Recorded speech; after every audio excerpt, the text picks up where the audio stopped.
briefly, my introduction. I've been a retail consultant with KPMG. In my last 15 years of consulting career, I got a chance to work with some of the biggest retailers in this world. I have extensively consulted with Walmart. I have done a lot of work with Target. I've done a lot of work with Carrefour. I have also done a lot of work with the fashion guys. So I worked with Chico's. I worked with Coach quite a lot. I got a chance to work with some of the emerging market retailers in India and Eastern Europe. Then I have also got a chance to work with some of the newer guys which are coming in. So I worked with fast retailing in China. I also got Customer 360 work with, again, the Chinese e-commerce guys. So I had a chance to work with retailing. And last 15 years, I have seen the whole retail move from a very simplistic business where I am there to satisfy the need of my customer in form of a product to a very much customer evolving business where how well I manage my customer and what kind of relationship I own will decide the success of my business.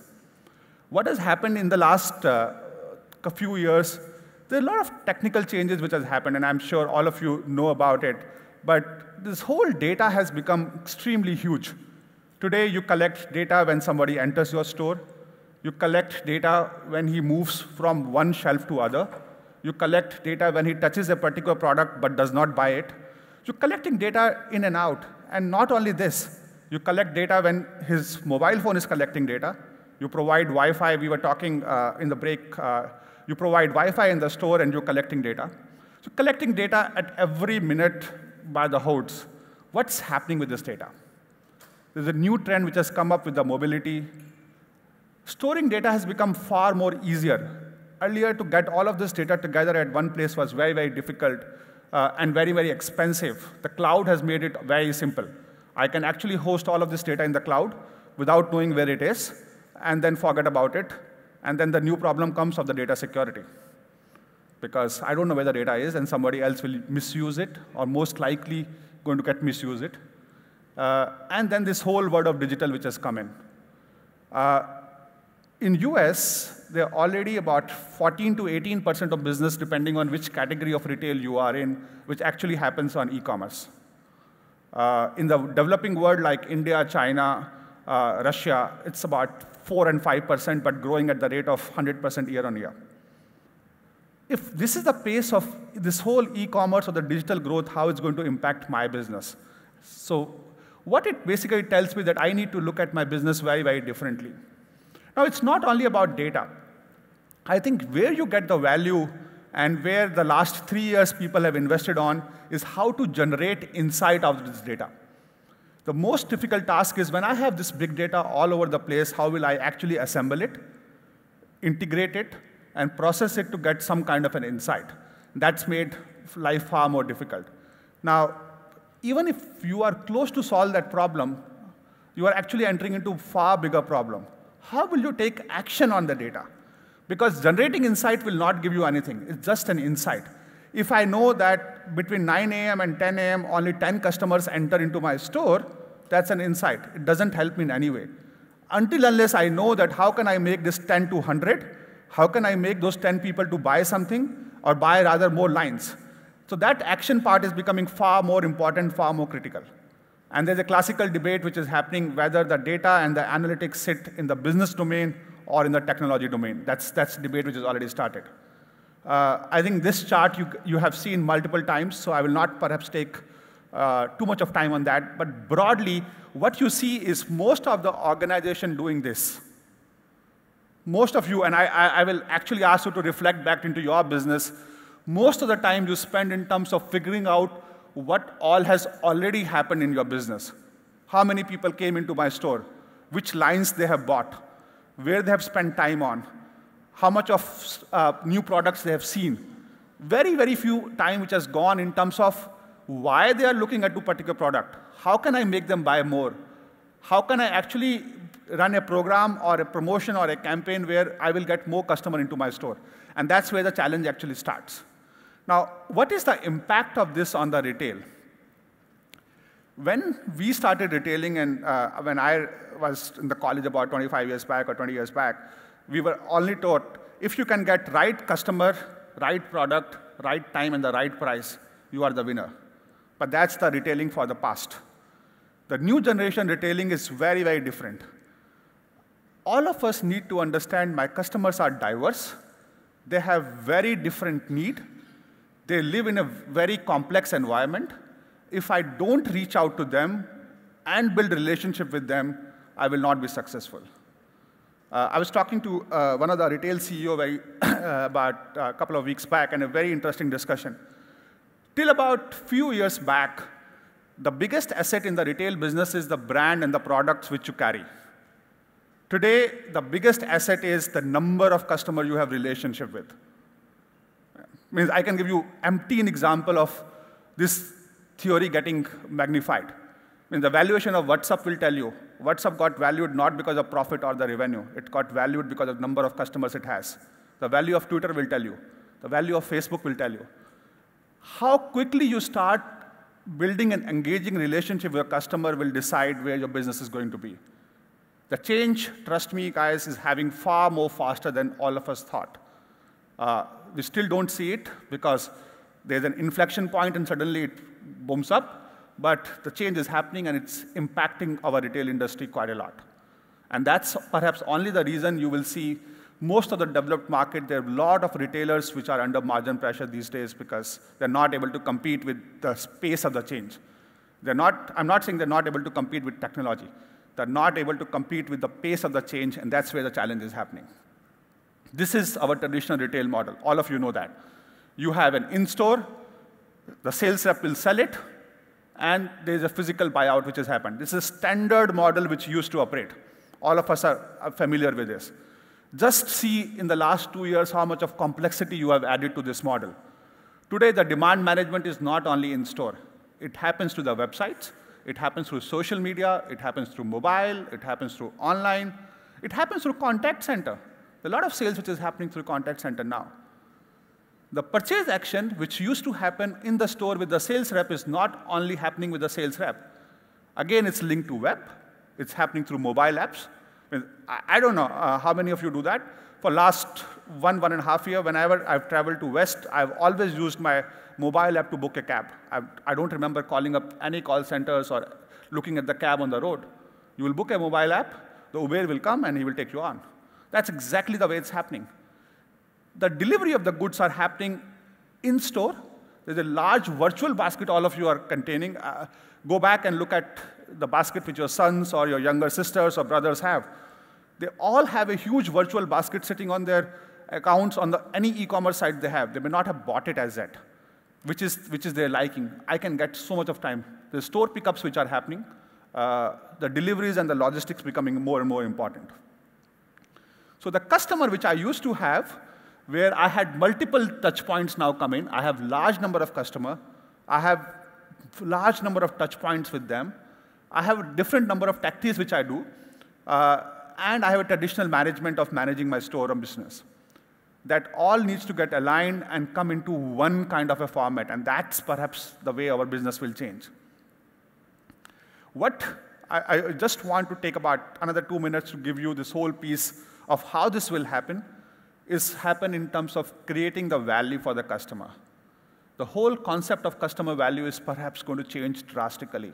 My value is not in the category I serve. My value is not in the product I sell. My value is going to be the customer I serve. The more and more engaged that customer is, the more I know about that customer, the more business I will get. It will also change where I need to make and invest my marketing dollars, where I need to make and invest my promotion dollars. That all is going to get diverted by that. And literally, when you look at the data, you're only answering some of the very, very, very basic questions. You're not answering any tough questions. Who are my target customer? What do they buy? Where do they buy? When do they buy? And why do they buy? All of you know that questions. That's exactly what you are answering. Once you have answered that question, the next question perhaps you answer is, who else looks like them so that I can get them to my store? Either it's an online store or a brick-and-mortar store, but I need to get them so that I can attract more customer. What do I offer them, either in terms of promotion or in terms of product or in terms of service so that they buy more? All of us have this problem. Through which channel should I serve them? Who will buy from online? Who will buy from offline? How do I get my customers to actually buy more lines, more products, more SKUs?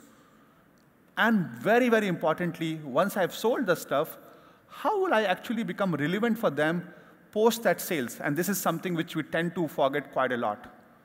The guy came in. I was working with the grocery guys. Very interesting conversation. The guy comes in. He bought whatever grocery. They say grocery is a non-engaging category. The guy goes back. That whole trend has changed in the last 3 years or 2 years, big time. Because that person who has bought a grocery today is going to buy the grocery again tomorrow. Whether he's going to come to me or he's going to come to somewhere else is a big question mark. So literally, going back to the first sheet which I said, you have, again, multiple customers. You know about them. You have a very clear-cut strategy for about each of your touch points which you have. You have multiple touch points. You have a very clear tactics of how you're going to use it. And then you have a function which are coordinated function for those. So literally, you run all of this data which you are gathering in tandem to serve your customer, who become the focal point of your business, not the product or the categories. And I think that's where the big difference is going to come. And literally, if some of these solutions are done properly, it has a huge impact in terms of your business, both on top line and the bottom line. So that's the kind of discussion which we're going to have today. I'm going to have some of my fellow experts come on stage and talk to you about their experiences. We made a fairly interesting panel. We have people who are running the retail stores. We also have people who actually own the solutions and the technology in this space. So we're going to get both service provider as well as the service users to come on the stage and talk about their experiences in terms of how data, analytics, CRM, big data, all of this hyped word had changed their business in the last 1 or 2 years. So that's predominantly what we want to do. So let me just invite my fellow panelists. I will invite Mr. Abdul Qadir from LSH Holding. Please come on stage, sir. I will invite Michael from Dubai Duty Free. Hi, Michael. Please come on stage. Vic Bagaria. He's the CEO of Savin Data System. Mark Thompson from Jabra Technology. Mark, please come. Mustafa Sadak, who is the CEO of Urban Buzz. And Pratap. Pratap is the CMO of GiftBig. Thank you, gentlemen. So I have it. Thank you for the time. I think what I tried to do in this last 10 minutes or 12 minutes is to set the context of how this industry is changing. What I will start with my panelists, and the way I thought I will structure it, is to ask their experience in terms of how they're seeing this change happening and where it's happening. I would like to do it in such a way where at the end of the session, I get about 10, 15 minutes to interact with you. In case you have any question to ask to our panelists or to me or anyone, we can perhaps try to answer that question of how this is going to go.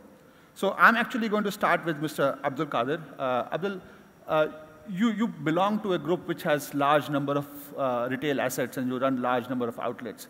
Have you seen any change based on this whole data explosion which has happened in your business? Is your business using it more often, not using it, find it useful? What's your views about that?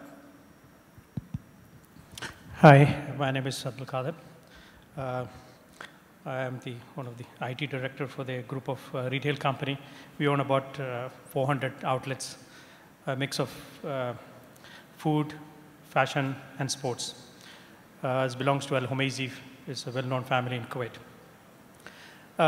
We have the biggest challenges at the moment is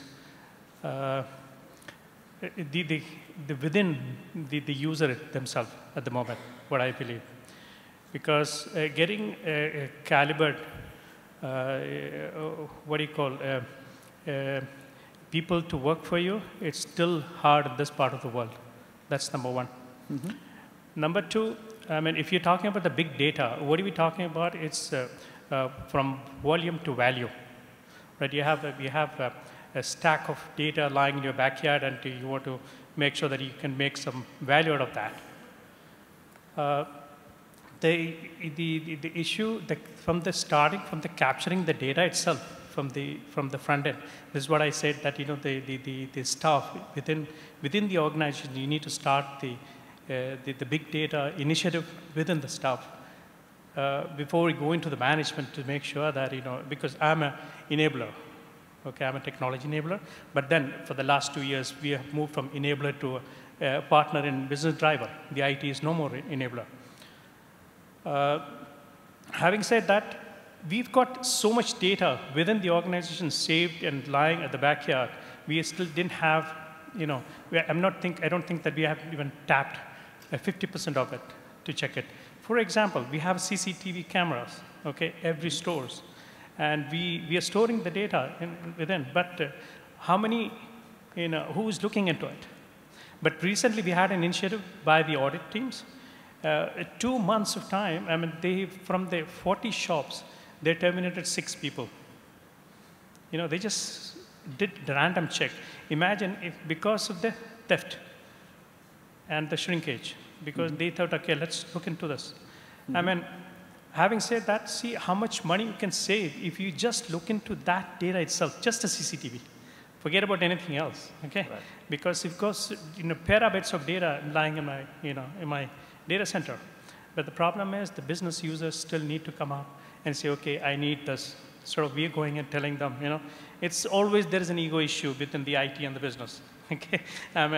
If you work in that culture, they always say, so why do IT have to tell us, we will ask you if you need something because you are the support.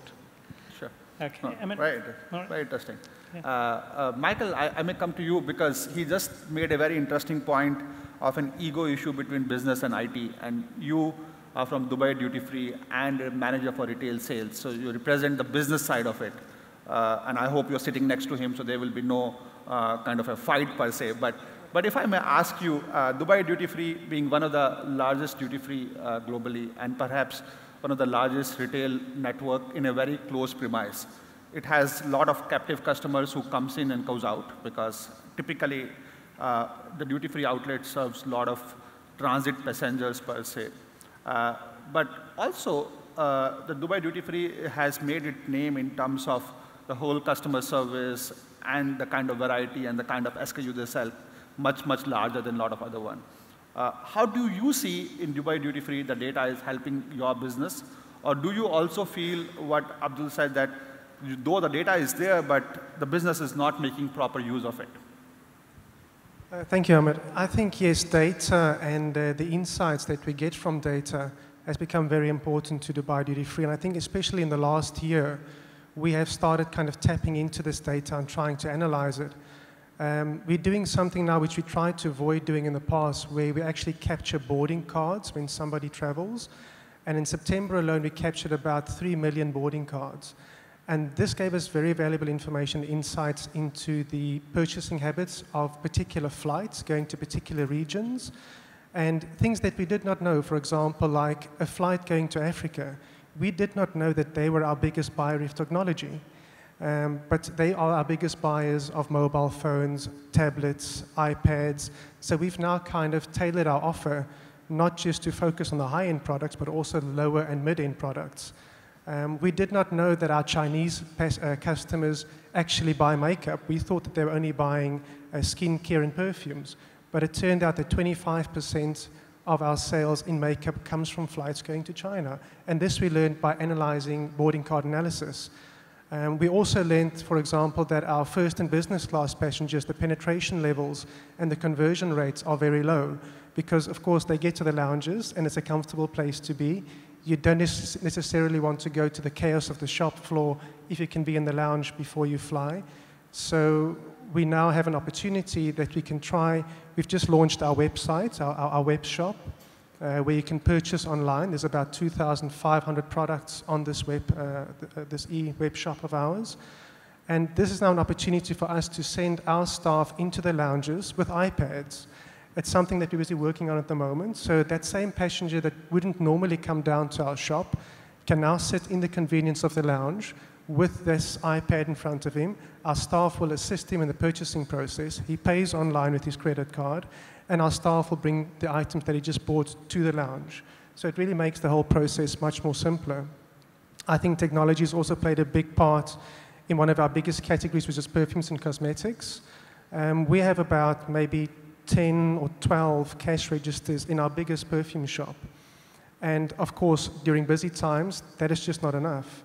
And queues start to develop and so forth. And what we've deployed just recently is an EPOS, which is basically an electronic point of sale. So I have 15 ECRs in our perfume shop, but at the same time, I've got 50 beauty advisors in that same shop. So all of a sudden, if they see queues start forming, any of our beauty advisors can take the EPOS, walk up to the customer, are you paying by credit card? 70% of our customers in perfumes do pay by credit card, and you can do the transaction right there without him having to be in a queue.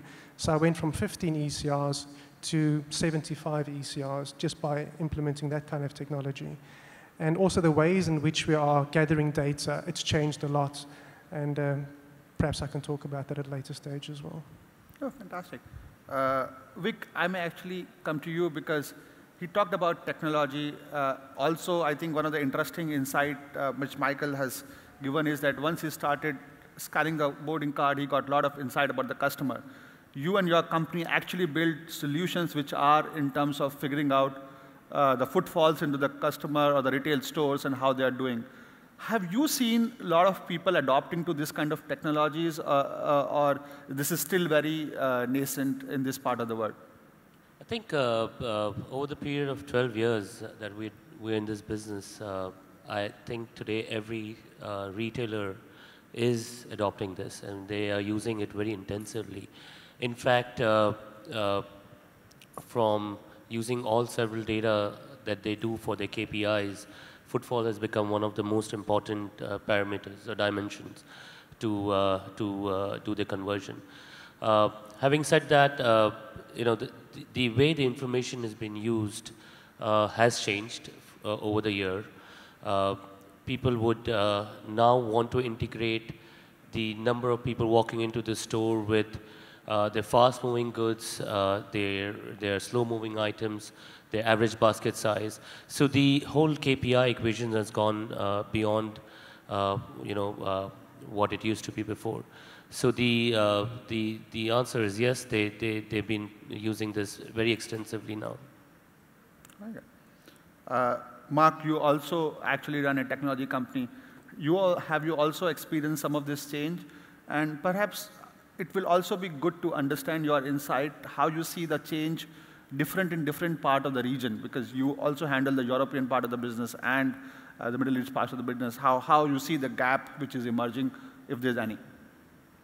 Okay, so from a technology company point of view, one of the things we're certainly seeing when we talk to retailers is, and I'll give you a quote that was given to me last year by a retailer, and I was talking about data capture and new techniques. And he said to me, don't talk to me about big data. We already have big data. Give me insights, give me ways to use it, help me make decisions based upon all of this information. And we broke it down into almost two different types of data. First of all, there's all the data they're already capturing, and is it the right data?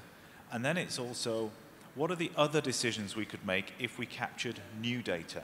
And what are the techniques out there? And it was interesting, Abdul was talking about the CCTV cameras in the store.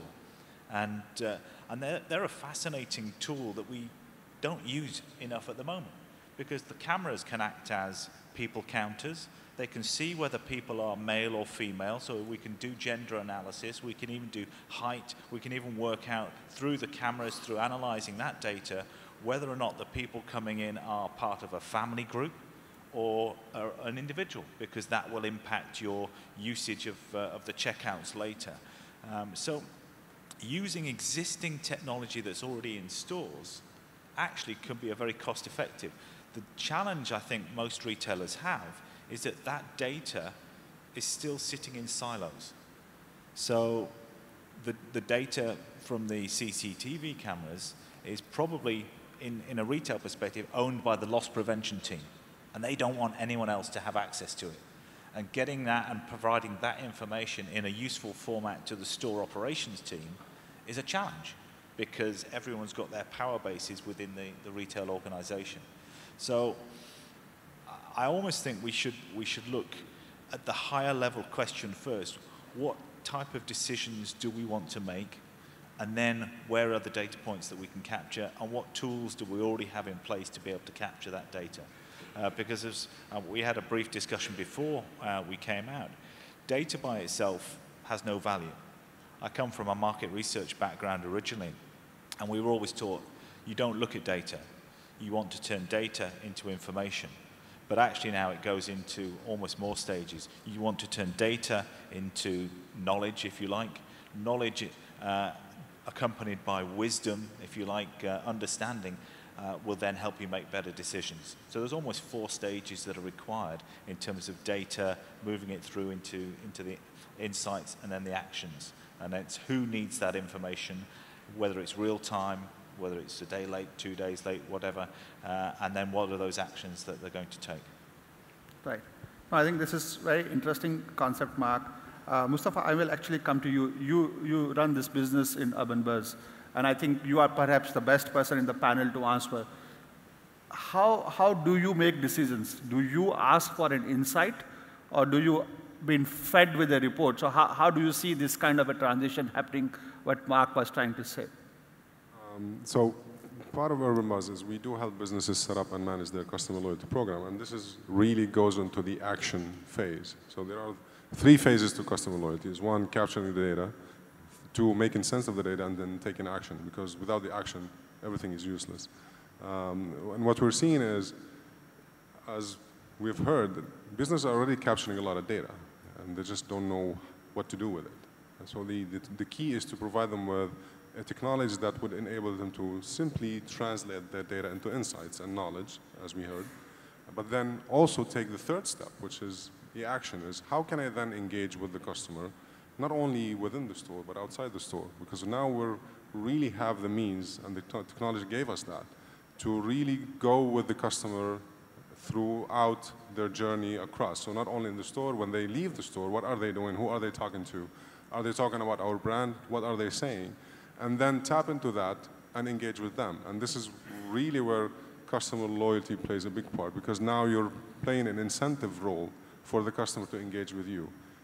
So it's a two-way conversation. I'm talking to the customer, but in the meantime, I'm asking the customer to give me something in return, but not for free, right? So it's always about incentivizing customers, and we always talk to the businesses about not to go about the whole thing all in one shot, because when you go to the customer and try to get all the information, all the data, you're probably going to scare them away. So it needs to be a phased approach. There needs to be a relationship that you build. There needs to be a trust between the customer and the business. And with time, you start collecting that information slowly. And then as you collect that information, you build your plan on what action you need to take based on what you're seeing. Okay.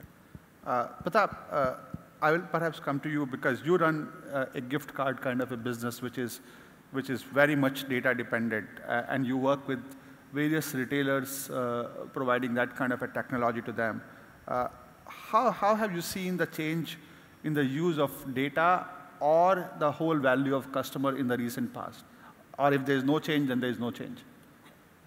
So we are in this position where, as you said, we provide the services to retailers to launch and manage their prepaid cards, gift cards, mobile-based cards, and digital gift cards. And in addition, so we are a service provider to these retailers. Could be a physical retailer, could be an e-tailer. And in addition, we work a lot with the IT team, so to speak, because it's integration with their billing systems. And it's all said and done. It's a currency of the brand. It's a currency of the retailer. So we work with the CFO of the organization because it's got to behave the way the financial instrument of the retailer needs to behave. And at the same time, we've also launched our own brand, so to speak, where we where we work with the business teams to drive their prepaid instruments to be sold, to be purchased by consumers across various touch points, so that the instrument is not just available to the consumer from one single point of purchase, which is the respective brand's store, but also other points of availability. So with respect to data, as far as the service provider role that we play is, the fact is that the data is hosted and managed on our platform, on our servers. And so one singular aspect is that the retailers have adopted pretty speedily the whole concept of the fact that data is sitting outside of their systems. That was a tremendous leap of faith in a service provider that the data with regard to their sales, and we're talking about the biggest of retailers today in India, and in this part of the world as well, in the Middle East, where on the one hand, they believe that data is sacrosanct, it's got to be sitting with us on our servers. And when they see the benefit of the fact that they're working with specialists in specific domains of expertise, and this data is actually sitting outside of the systems, but of course, confidential, the data resides, the data is owned by the respective retailers, but not sitting in their own systems. That's a significant paradigm change in the way they need to be looking at business, because the amount of data that's available is, of course, humongous. Data is growing, and we're talking of retailers having sheer numbers of transactions growing from a few hundreds to millions of transactions happening on a monthly basis. And the singular belief that, okay, this data is relevant as a data point, the largest retailers are probably using about 20% of the capability of our platform as far as capabilities go. So we don't really hold this against that you're not using 100% of the capabilities. But even that, those 20% that they use, how relevantly are they using it? Is it really driving business? So the ones who've actually benefited from this are actually clocking tremendous growths in numbers. Simply, for instance, when we talk about the gift card or the gifting category, data points showed that about 78% of the consumers purchasing for gifting occasions on the last couple of days of their requirements of the occasion. So what do we do with that data? That itself is, so the retailers know that, okay, so which means that there's a huge challenge on their operational logistics systems, that because the products have got to be made available, the gift cards have got to be available at the stores or at the e-store. So this helped us, we worked with the business teams and the IT teams to launch what's their digital instant delivery gift cards, so which wasn't there. And this is a system where even in the Western world, the concept of physical retailers having digital gift cards, which are usable at their physical stores, is still early days in those parts of the world. The largest of department stores having e-gift cards in addition to physical gift cards, whereas in this part of the world, we've had retailers just seeing this particular data point that gifting is big in this part of the world, consumers want it, but at the same time, they know there's an occasion coming up, but still 78% of gifting purchase happens on the last 48 hours of the actual occasion coming up. So how do we ensure that's done? And so we work closely over the last 12 months. So the largest of retailers have launched digital gift cards, and significantly that's the largest growing segment of their digital portfolio, where consumers are purchasing digital gift cards, although they have an option of physical gift cards as well.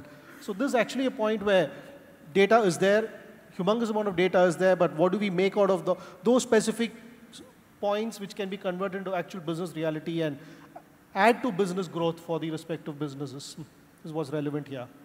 Thanks, Pratap. Abdul, perhaps I will come back to you. And you started and raised this debate about IT and business not using the IT capability well, and IT not providing the right inputs or wrong inputs or whatever it is. But this whole hype around analytics, big data, digital, who owns it? Is it owned by business or is it owned by IT? Is there kind of an ownership tussle which is going on? And because of which, one of the coherent themes I heard from the panelists is that we are not using the full value of what this data can do, or is there some other issue in terms of ownership? So what will yours say, that who owns it, whether it's owned by IT department or the business per se? As I said before, like, IT was an enabler, till a couple of years back. Okay, right. But now the role has been changed to a partner in business driver. IT is the role now, not only just enabling and walk out. Okay, we need to take them through the, show them exactly what we have, what you can do with it. Just not capturing is not enough. I think we need to show them the light. We need to put them into a, bring them into the spotlight. I've been following yesterday the whole day about all the CEOs meet, with all the respect to all the CEOs, we had an excellent CEOs, but they all been talking about the technology, okay? But when it comes to the reality, see how many of them will go for it, okay? Even if they are technocrat, even if they know the technology, when it comes to spend money, anything to do with the money, To the money means the resources, be it employees or to buy the IT equipments or application, whatnot. But there where they said, okay, let's manage it this year. We'll see next year. Okay, this is the first thing you'll hear from them. Okay, I mean, how are you doing it? Even if you say, okay, let's increase the sale first, then we'll see. I mean, what we're talking about, I mean, IT is just giving the idea. We can just innovate, but we cannot, to execute. The execution has to come from the top and the bottom. It should be driven from the top to bottom. Okay, so IT is a support, basically. I mean, we're sitting there and we're trying to, send the message to the CEO, okay, this technology is available, that technology is available, but then you see the changes does not happen that quick, okay? And see, I live in North America, so whenever I go there, every 6 months, you go to a retail shop, there's something new. There's always something new, at the retail, at the point of sales. Okay, when you walk out and you just ask you questions, you sign, everything digitalized. If you see everything retail, you know that you're coming from that part. I mean, so Walmart or Targets or, you go to Old Navy or Gaps, they'll ask you to just sign from that, everything, and before you walk out, you get an email. You get a 20% discount. Thank you for being our partner. So, I mean, these kind of message have been taken through. I mean, many times we take the proposal to the CIO, CEO, then it's all been, put it on hold. Many projects, it's not only that. I mean, and coming back to your question, you asked about how... Who owns it? Who owns the data? Data owner is always user. We are a custodian. Our job is to make it available and secure. The IT's responsibility to make sure that data is available when the user wants to use it, okay, and it's secure. And the rest of it, how to use it, but we can only suggest that. But the problem is, the more we go, like because of my initiation last time, like that CCTV must be reviewed. I mean, it's not only the problem, not only the theft control, as rightly said. You can see the customer behavior, see how many customers and the employees, how they're behaving with people. You can improve your customer service to a large. And the revenue is there. I mean, we are talking about the big data. I mean, we are very far away from it. Because as I said, we still have a lot of stack of data lying in our backyard. I mean, we are not even, looked into it. Not only that, I mean, I use people count, to check the conversion factors. I mean, the people counting is to analyze your footfall. Okay, that we use that very extensively in all our retail. We have almost 400 shops across the region. Okay, and we got a lot of data. It's pulled into our data centers in Kuwait, but it's only one data center. We're using some sort of private cloud. Okay, and you don't have to. We are not spending so much money on the infrastructure, but we still need to go very, very, I said very far, going for the, even if you're talking about the Hadoop. Right. I mean, that's, I think, maybe another 10, 20 years, probably, in this part of the region. Because the way the growth is very less. Although our retail is growing 8% every year in the Middle East. Okay, but the technology, the spending, it's not, although the technology price is going down, okay, the amount, I'm not talking about the percentage, the amount, it's not investing. They are not investing in technology still. No, you have actually got a very interesting point, and perhaps I will actually want to bounce it off to Mark also. And Mark, you work in a similar space. So when I look at Abdul, he actually buys the technology, he works for the buyer side, but you sell the technology. And all the logic says that as long as any CEO or a business leader sees an ROI, he will buy it. Now, do you agree with what Abdul is saying? Is there been a kind of a stagnation in terms of investment, or do you think it's about ability of the business to use and consume that technology which is resisting them to buy or invest? I think we're in the middle of a major shift because traditional purchase of technology has been sitting with the IT teams or the functional teams, store operations, etc. They already have in mind exactly what they want to do, whether it's to buy a physical checkout counter or it's buy some mobile devices for inventory management. So it sits with the project managers to be able to go out to the market and actually look for the elements of the solution that solve that. That's the historic, that's the traditional look, because the business case has already been made internally to change that. I think when we're talking analytics and when we're talking about the understanding of customer behavior and the future technologies, what's actually, it falls upon the technology companies actually to help build that business case much better, because we're talking about much bigger spend, for example, and that spend has to cut across different business units. So, for example, an analytics package may cost $5 or $6 million. Now, that's probably not going to, does it sit within the IT budget? Does it sit within marketing? Even though the analytics and the data, the information that comes out of that might benefit the logistics, the marketing, the inventory management operations side.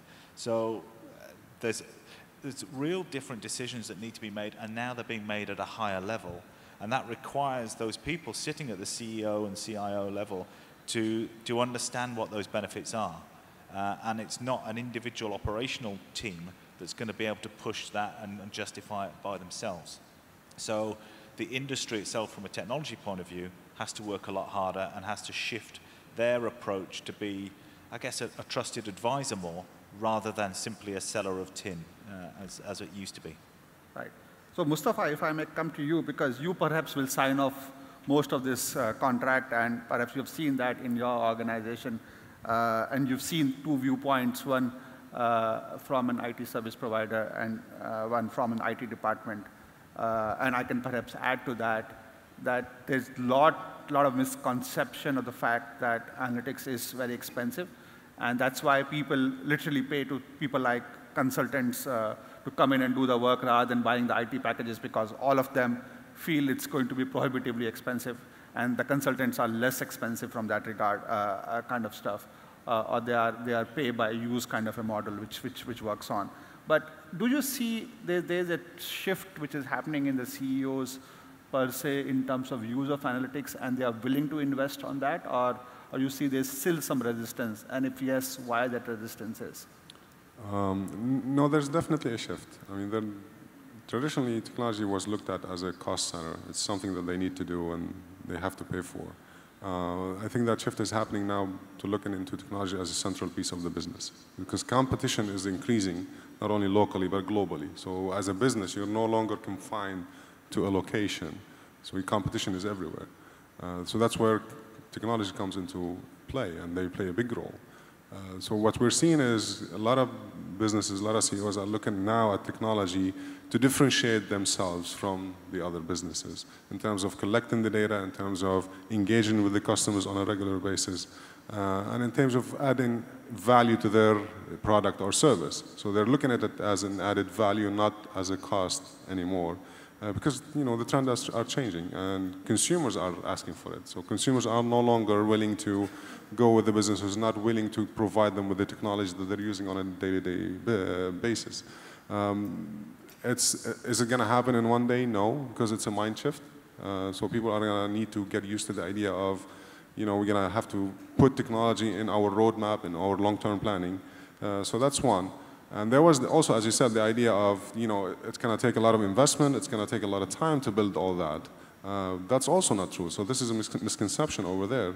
With the cloud-based services, with the service model, all that is changing. Now businesses can get the services that they used to take years to build, and all the data that used to take months to analyze.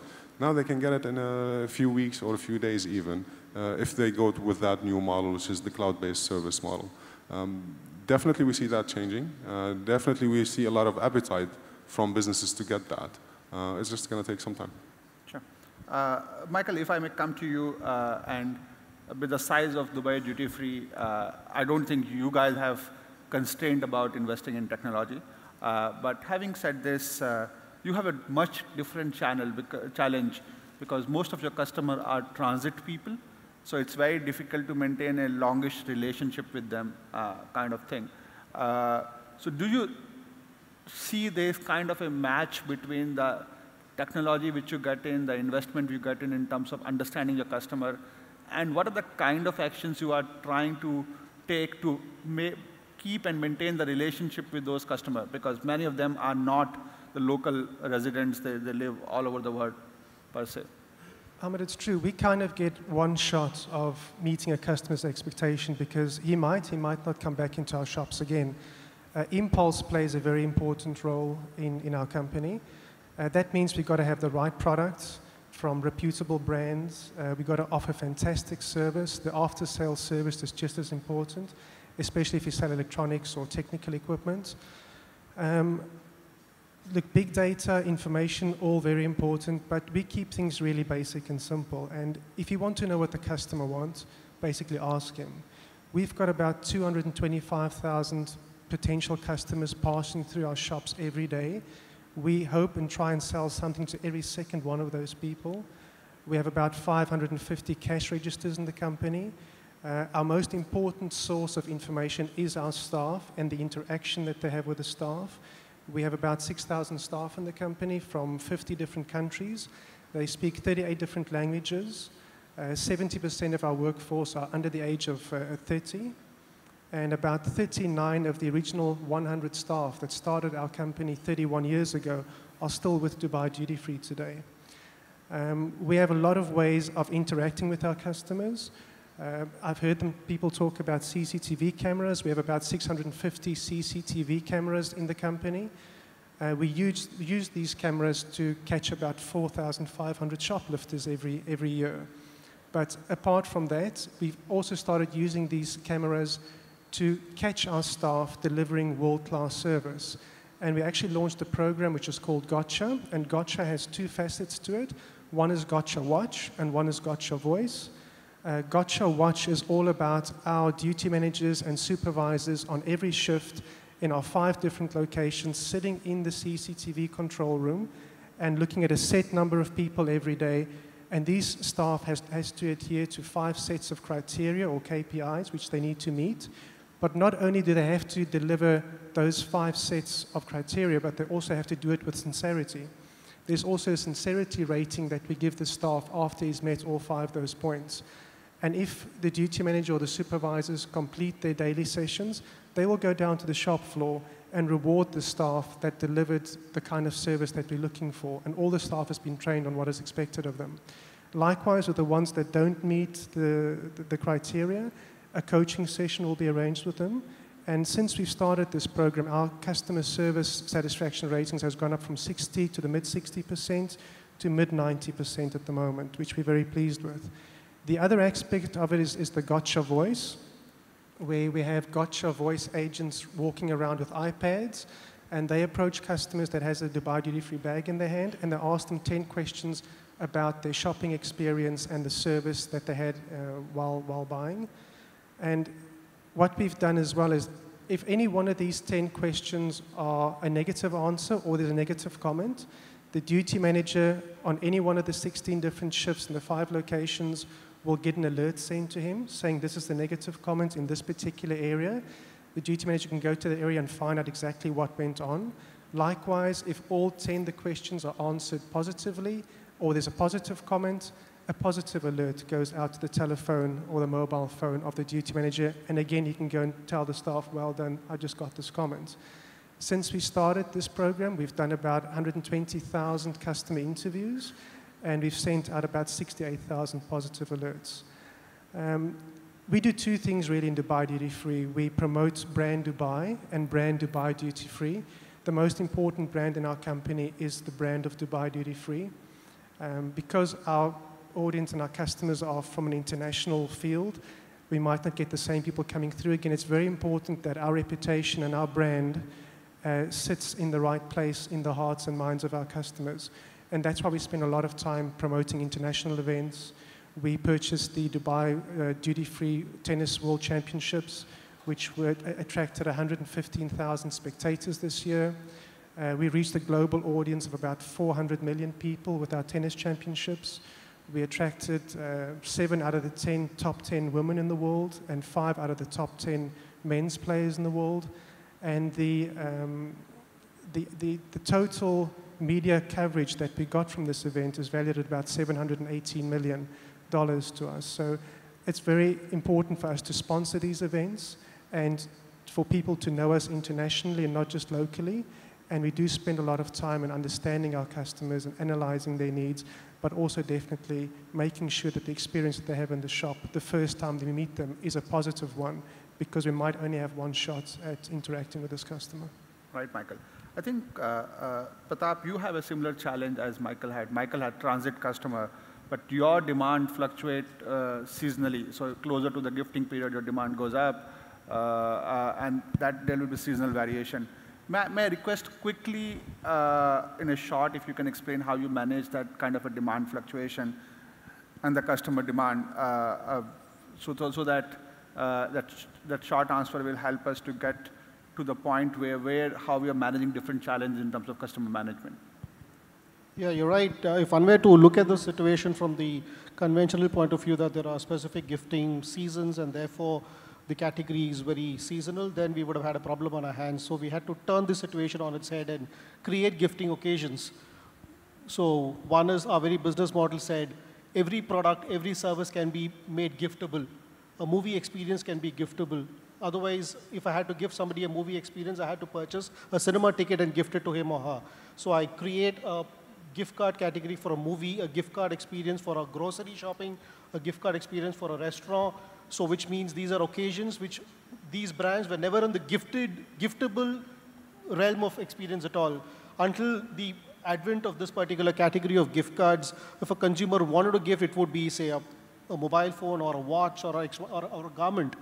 So now, with these brands which were not in the gifting segment at all, were able to be getting into the productizing their services. So those service experiences were there now. And so because of which now, one is this, we got these other segments which were not in the gifting segment, and two, creating different occasions. And three, the more number of brands and offering which were there, be it for specific festive occasions, be it for different occasions which are there for him to her, individual-based gifting occasions, for corporate-based gifting occasions. So brands themselves who were, even otherwise, the seasonality, the brands were able to get into corporate gifting, which otherwise they were not able to address because of the fact that it was a very manual process. So the moment you get into corporate gifting, there are corporates gifting for multiple occasions, be it for their tenure awards, be it for their incentive awards, be it for their reward and recognition programs. So brands who were earlier not able to get into corporate gifting segment were now able to handle the corporate gifting segment as well. Right. I think, Vic, I want to ask you a question, and post which I will perhaps open it for the audience to ask a couple of questions. I know we are at the top of the hour. But one of the biggest challenge which perhaps all of us face is in terms of how secure the data which somebody is capturing for us is, where it's going to get used or not. Now, you make a lot of analytics product, and you would have seen data coming from multiple sources, from multiple companies. What do you think, and I'm not going to go to the ethical debate of security, but I'm more interested in what do you think the current security standards are? Are various people or retailers who capture our data, are they using it in a secured way, or are they not using it, or what are the challenges you see in this environment? Well, as the data continues to rapidly grow, so does the expectation to analyze it. Now, the way the companies look at it, they have probably been faced with three different options when they have so much of data. One is add hardware, where they can actually store all their data on their premises. Second option would be to look at different ways to manage the data. Third would be do nothing about it. So the option one is a high-ticket, more expensive way of managing the data. The option three is going to put you out of business. So retailers today, I'm going to be more regional specific. I think, as per my opinion, the MENA region, or rather the Middle East, is not open for the cloud model. It's more, I mean, this is a conversation that I have with most of my clients, where it's more economical for them to host the data on cloud versus have it on premises. And they have some kind of apprehensive about the data being secured. There are no confidential parameters drawn here between the hosting company versus the client. So there is a lot of, I think it's a mindset that needs to move from, and also it's also the cost of storing the data. So in terms of security, I think whatever data has been used, and I'll talk from what we are, in terms of in-store analytics and in terms of customer behavior experience. Most of the customers are hosting the data and are using it within their own premises. They're using the more expensive route, and that's probably the reason why we don't see a lot of retailers practicing, the big data to the whole potential that it should be, which is actually affecting the growth of, or tapping the opportunities that they have. So there is a big concern over the security. There are code of conducts which are not drawn in this region or internationally. We look towards the West to see what is the best practices, and we try to see how we can implement it in this region. At this point, I think we are a really long way to go in terms of trusting that. I think it's an interesting perspective, and as you rightly said, it's just not about technology and the infrastructure, but it's also about the mindset in terms of how we use this data and how we secure this data. With this, I may actually open it for audience, and if you have a couple of quick questions to the panelists here, I would like you to ask those questions before we end this session. Any question from any audience? Hi, my name is Anurag Bajpayee. I'm a partner at KPMG. My sort of question is, we spoke about, and the general consensus from the panel is that there is data available, yeah, but possibly we are not leveraging the data, we are not using the data. Mark mentioned about the fact that there is possibly lack of clarity on whether this is a business domain or this is an IT domain. Yeah. When you look at the business side, and when we're talking about CEOs or we're talking about general managers, is there an issue that they aren't really aware of how can this data be leveraged, or there is a reluctance in terms of investment in leveraging the data? So is it a question of awareness, or is it a question of being aware but not willing to invest because they still believe that this is possibly still 5 years away as far as the region is concerned? So Mustafa, if I can direct this question to you, because perhaps you are one of the most prominent person here who can answer this question. What are the challenges you see because of which it's not happening? From a business perspective, especially at that level, the C level, the cost is the number one on their mind. So whenever you come to them with a solution, that's the first question they're going to ask: how much is it going to cost us, and what's the ROI for that? And it goes back to the misconception that it's going to be expensive and it's going to take a long time. So it's going to take a lot of resources. And it goes back to where that data is hosted. Do we go the traditional route of doing all that on our own? So when they start thinking that way, that definitely there's a barrier right there that stops the conversation. So there's definitely some educational phase that needs to happen. That things have changed and it's not as expensive as it used to be. It's not going to require a lot of resources and all that. Once that business case is presented, then we see some willingness to actually continue the conversation and move along with that. Right. Can I just jump in on that one as well? I think you mentioned a mindset, and I think it's critical here to almost change your mindset when we're talking about data. And I'll put it this way. Data is something the retailers already own. They already have it. It's an asset.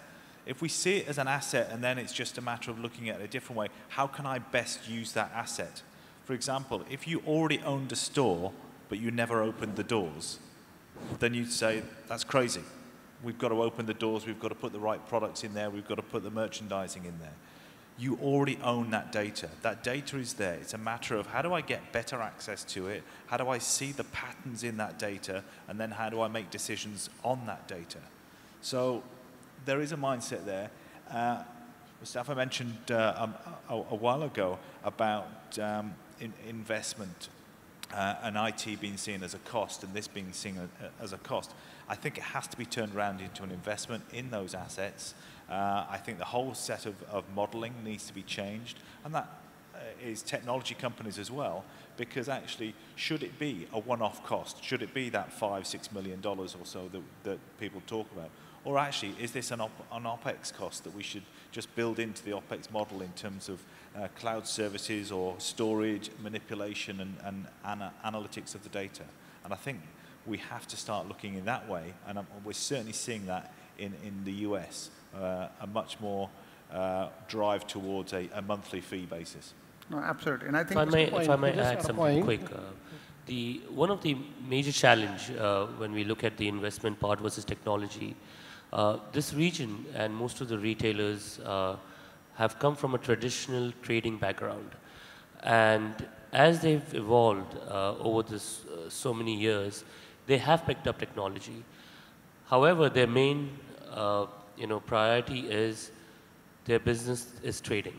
Their business is how am I budgeting right for my next order? How am I planning my next season? Is technology a part of it in their mind? It's getting there. It's not yet. When they start seeing the fruit out of it, I think they will be more open to the investment. And I've seen out of experience, if you can define an ROI to a businessman, to a CEO, and say this is an ROI, this is a period, and partner with them rather than sell them, tell them the cost, but be with them. I think it's about relationship between a vendor and a retailer.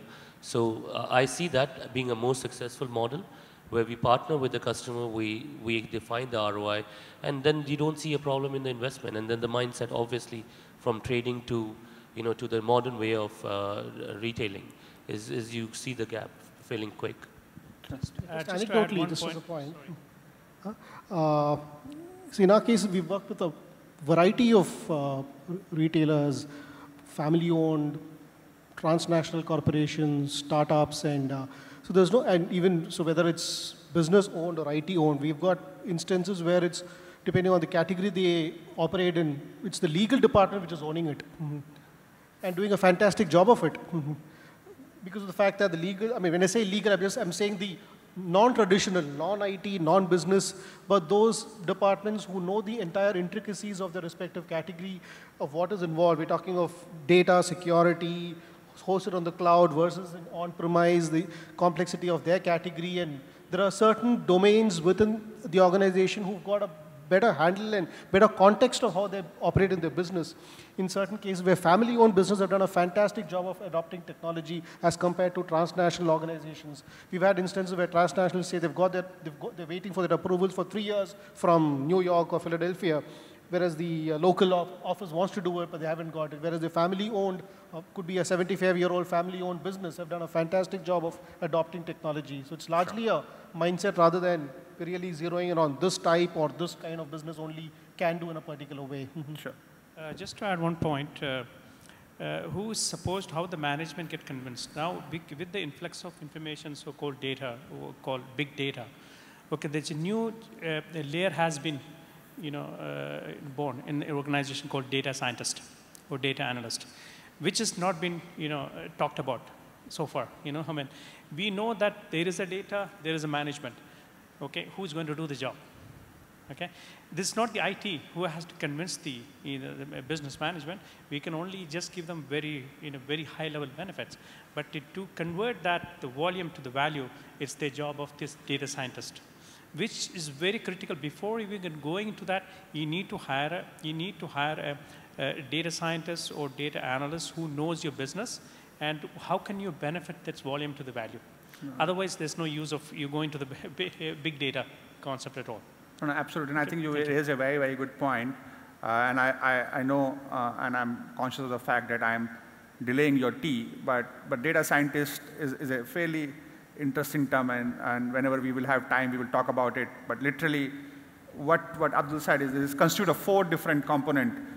You need a human being who has a very strong business knowledge, who has a very strong functional knowledge, or a customer management knowledge, who has a very strong mathematical knowledge, and also a very strong technology knowledge, which typically does not exist in this part of the world, or anywhere in the world for that matter, a human being with all the 4 skills.